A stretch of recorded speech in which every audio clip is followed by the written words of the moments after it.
Yang waktu senyum-senyum tengok berita tu kenapa? Tanyalah. Akak nak masam je. Dekat rumah tengok berita pun mestilah senyum. Mesti awak suka dekat pembaca berita tu kan? Takkan sampai macam tu dah dia baca berita saya tengok lah. Siapa dia? Siapa? Orang yang baca berita tu? Baca berita lah. Masalahnya awak senyum-senyum dekat dia. Tu dia baca berita. Berita pasal banjir. Apa kena-mengena? Kalau saya senyum kat dia pun bukan dia tahu saya senyum kat dia. Tak, mesti ada kisah lama ni. Siapa dia? Alah, aku tengok berita pun salah. Kenapa cemburu sangat? Dia pun baca berita. Saya tengok je. Masalahnya awak senyum dekat dia. Siapa dia? Awak dah fake dia kan sedulu kan? Siapa? Kisah lama ke? Aku dah tahu nak cakap macam mana dah. Hari tu mimpi dia tengok berita pun salah. Suka hatilah. Takkanlah pun baca berita nakkan muka awak bini suami awak ni. Cuma awak fikir ni. Awak? Wak? Ha? Saya tanya, semalam saya ada mimpi awak keluar dengan perempuan. Mimpi je pun. Saya nak tanya, perempuan tu siapa? Mana saya tahu itu mimpi awak? Masalahnya sekarang, mimpi saya tu awak ada dalam mimpi saya. Mestilah awak tahu perempuan tu siapa. Ya, memang saya ada dalam mimpi awak. Dah awak mimpi saya. Tapi mana saya tahu siapa perempuan tu? Mustahil tak tahu, mesti awak tahu.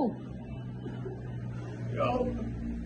Itu mimpi awak. Kalau mimpi saya tahulah. Perempuan ni cemburu buat agak lah. Saya tak kenal pun. Mesti awak kenal. Siapa? Awak cakap cepat. Saya tak kenal.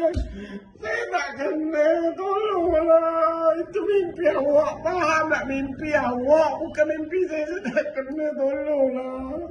Siapa perempuan tu? Ya Allah, ya Tuhanku, ampunilah segala dosaku. Kenapalah perempuan cemburu sampai dalam mimpi pun diungkit. Amin. Wak. Wak. Hari tu, saya mimpi awak keluar dengan perempuan tu. Mimpi tu? Semalam saya mimpi awak kahwin dengan perempuan tu. Mimpi je pun. Masalahnya sekarang, kenapa awak kahwin dengan perempuan tu? Mana saya tahu itu mimpi? Apalah awak kan saya dah cakap dah itu mimpi je pun. Alah. Tak boleh, mesti awak tahu kenapa awak kahwin dengan perempuan tu. Sakit hati gila saya dalam mimpi tu. Awak yang sakit hati sama suruh awak mimpi. Macam ni awak. Saya rasa start daripada hari ni, malam awak tak payah tidur lah. Apa pula?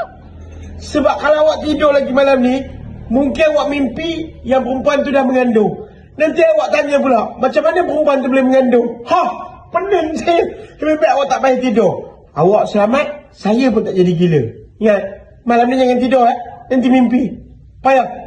Kenapa kahwin dengan perempuan tu? Alah, aku tak tahu. Tak tahu.